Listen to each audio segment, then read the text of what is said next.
Salut tout le monde. Dans un futur proche, un vaisseau spatial chinois revient sur Terre avec une source d'énergie récemment découverte appelée Changteng. En seulement quelques années, celle-ci remplace les sources d'énergie traditionnelles, et les villes connaissent un développement sans précédent et extrêmement rapide.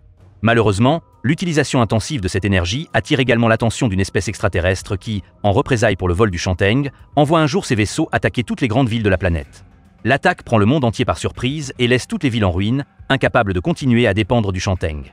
Finalement, les dirigeants de 97 pays tiennent une réunion d'urgence à Shanghai pour créer un système de défense unique qui protégera la dernière ville encore debout. À l'aide d'une simulation qui recrée la manière dont les extraterrestres envoient leurs robots volants pour une nouvelle attaque, l'équipe Aigle Gris, composée de Yang, Sen Yu, Yiji et Pan Tian, contrôle les modèles les plus récents de drones militaires pour affronter les robots en combat. Leur travail d'équipe est excellent, chacun possédant des compétences qui se complètent mutuellement, et tous ayant été formés personnellement par la commandante Lin Lan. Le commandant Yiyan est très satisfait des résultats, et remarque que Yang est particulièrement doué en tant que pilote. Lin Lan le confirme, affirmant qu'il est de loin le meilleur. Il s'avère que Yang faisait autrefois partie de l'équipe logistique qui a construit le canon de Shanghai, lequel a permis à la ville de rester la dernière forteresse. Mais, à mesure que la situation empirait, il a décidé de rejoindre l'équipe de combat pour aider. Après une nouvelle journée d'entraînement, Yang sort du bureau et court vers l'ascenseur pour pouvoir partir en même temps que Lin Lan, dont il est profondément amoureux. Aujourd'hui, c'est l'anniversaire de Lin Lan et il veut lui offrir une fleur, mais il se montre timide et hésitant. Lorsqu'il trouve enfin le courage, Lin Lan est déjà en train de sortir de l'ascenseur. Plus tard, chez lui, il lui envoie un message concernant l'entraînement du jour, et il est ravi de voir qu'elle lui répond en disant qu'il a bien travaillé. Peu après, Yiyan informe Lin Lan que New Delhi est également tombé sous une attaque extraterrestre, et il souhaite qu'elle utilise les informations recueillies là-bas pour améliorer les défenses. Soudain, un code rouge est annoncé dans la forteresse. Un vaisseau-mère extraterrestre est apparu au-dessus de Shanghai. La population commence à paniquer dans toute la ville, mais les soldats la guident rapidement vers les abris, avant de rejoindre leurs équipes dans la forteresse. Parmi les nombreuses défenses de la ville, il y a un champ de force spécial qui parvient à arrêter le rayon laser avec lequel le vaisseau-mère initie son attaque. Cependant, le champ de force ne peut pas rester actif très longtemps, et lorsque le rayon finit par créer une brèche, les extraterrestres envoient une armée de robots à travers celle-ci, avant que les ingénieurs puissent la réparer. Les pilotes envoient immédiatement leurs drones pour les affronter, en prenant soin de ne blesser aucun civil encore en train de courir vers un abri. L'un des robots s'approche de la forteresse et atterrit au milieu de la route, causant un accident qui manque de peu d'écraser une fillette. Heureusement, Yang parvient à la pousser hors de danger juste à temps. Ensuite, le robot commence à tirer sur tout ce qui bouge, si bien que l'équipe d'artillerie ouvre le feu pour tenter de l'arrêter, sans succès. Yang essaie aussi d'intervenir, mais sans beaucoup de réussite. C'est alors qu'un tank contrôlé par Lin Lan arrive et le détruit en quelques secondes. Les drones finissent d'éliminer le reste des robots juste au moment où les ingénieurs terminent la réparation du champ de force, ce qui pousse le vaisseau-mère à se retirer de la zone, du moins pour l'instant.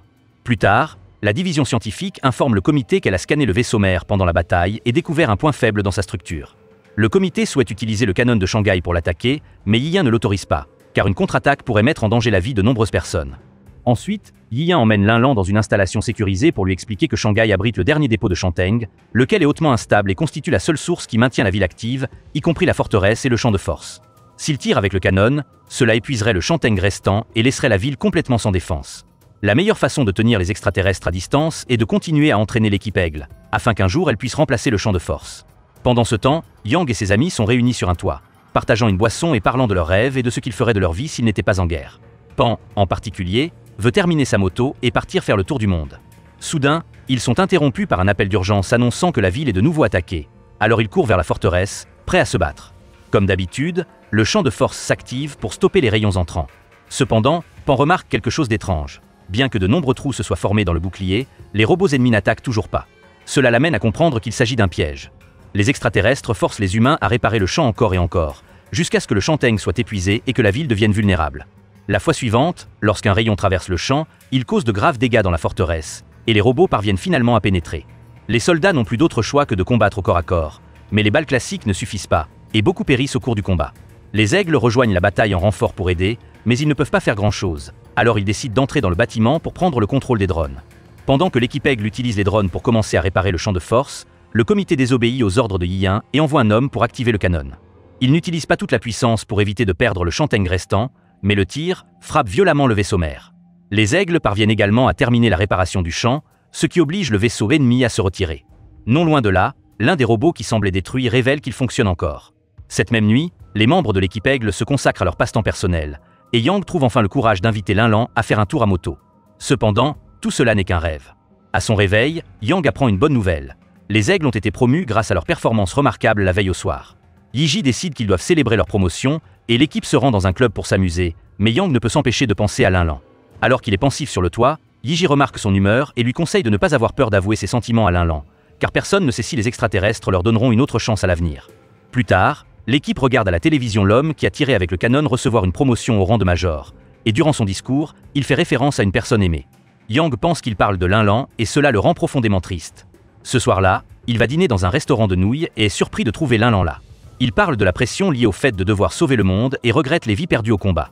En la voyant si tendue, Yang trouve enfin le courage de lui offrir son cadeau comme un moyen de l'encourager. Après son départ, Yang lui envoie un message pour lui proposer de se voir le lendemain, et il est très heureux de voir qu'elle accepte. Le lendemain, Pan et Sen-Yu habillent Yiji avec une veste en cuir pour impressionner son rendez-vous. Cependant, Yiji estime que ce n'est pas approprié et lui fait enfiler son uniforme. Peu après, Yang retrouve Linlan et est déçu d'apprendre qu'elle voulait seulement le voir pour vérifier les générateurs. Pendant que Yang effectue la maintenance, Linlan lui parle de ses journées d'entraînement et de son père, qui avait été un soldat froid et qui est mort au combat. Linlan ne peut s'empêcher de pleurer en s'en souvenant, et en regardant le ciel, elle dit à Yang qu'elle espère qu'un jour ils pourront construire un avenir dans lequel les enfants pourront lever les yeux et voir les étoiles, au lieu des rayons qui maintiennent actif le champ de force.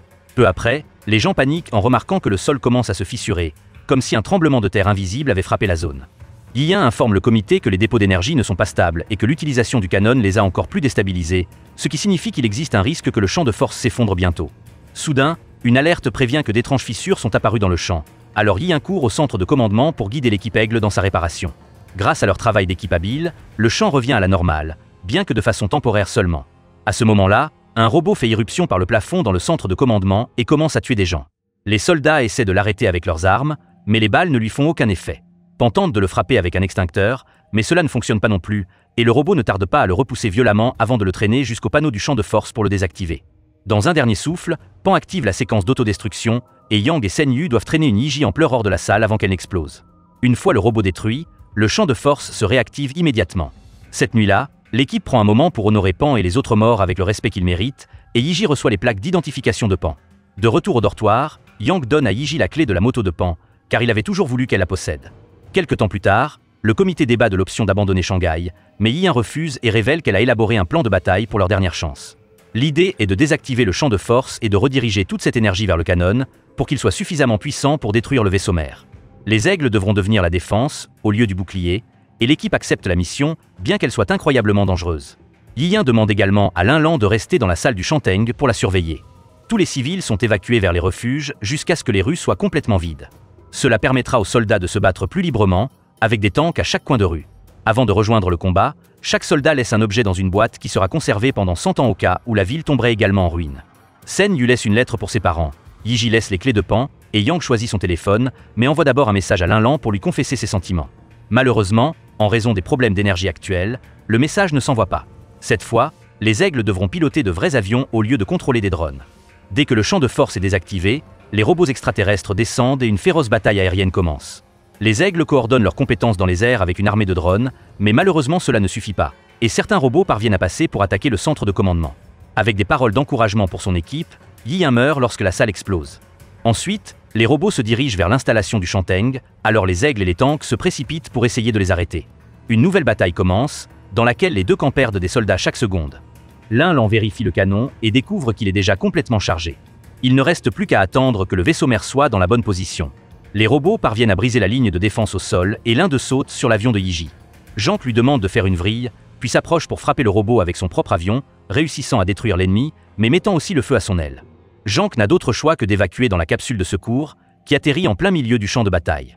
Il rejoint immédiatement le combat avec ses armes, tirant à bout portant sur les robots, et alors que l'un d'eux est sur le point de le tuer, Yiji surgit et le détruit avec son avion. Ensuite, elle rejoint aussi le combat à pied, décidée à venger Pan. Pendant ce temps, Sen-Yu vole vers le vaisseau mère pour tenter de l'attirer vers le canon. Cependant, il y a trop de robots qui l'encerclent, et il a donc besoin de renforts. Yiji court de retour au centre de commandement et, en pensant à Pan, active une grenade spéciale qui élimine un grand nombre de robots, se sacrifiant dans le processus. Alors que Yang rejoint Sen-Yu dans les airs en utilisant l'avion de Yiji, le vaisseau mère se met enfin en mouvement. Le canon est tiré immédiatement, provoquant une énorme explosion qui endommage également les bâtiments alentours. Lorsque la fumée se dissipe, tout le monde est surpris de découvrir que l'attaque a échoué, car les robots se sont sacrifiés pour protéger le vaisseau. Avec presque tout espoir perdu, Linlan se souvient pourquoi Yi-Yin l'avait laissé là. Le canon a été tiré grâce à l'énergie du champ de force, mais en dernier recours, ils peuvent tirer une dernière fois en utilisant l'énergie restante du Chanteng. Cela laissera la ville sans énergie et provoquera l'effondrement du terrain. Acceptant les risques, le canon commence à se recharger pendant que Shen Yu et Yang continuent de le protéger. Un robot parvient à s'infiltrer dans l'installation du Chanteng et commence à tuer tout ce qu'il trouve sur son chemin. Mais à ce moment-là, Lan actionne le levier et active la dernière solution. Tous les bâtiments et le terrain commencent à s'enfoncer, entraînant le robot avec eux, et Lan prononce un discours émouvant avant de mourir, ce qui fait pleurer Yang.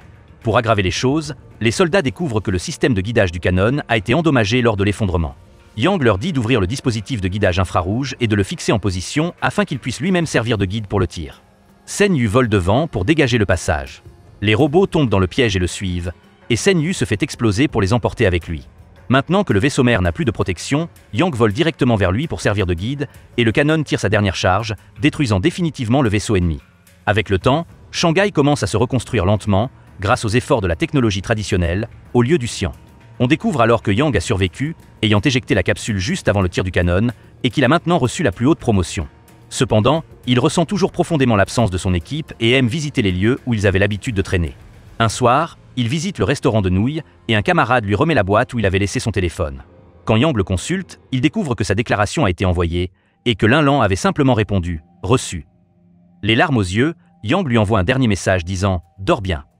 Un flashback révèle alors que, lorsque Yang a décidé de s'engager dans l'armée, c'est Lan qui l'a aidé à remplir le formulaire.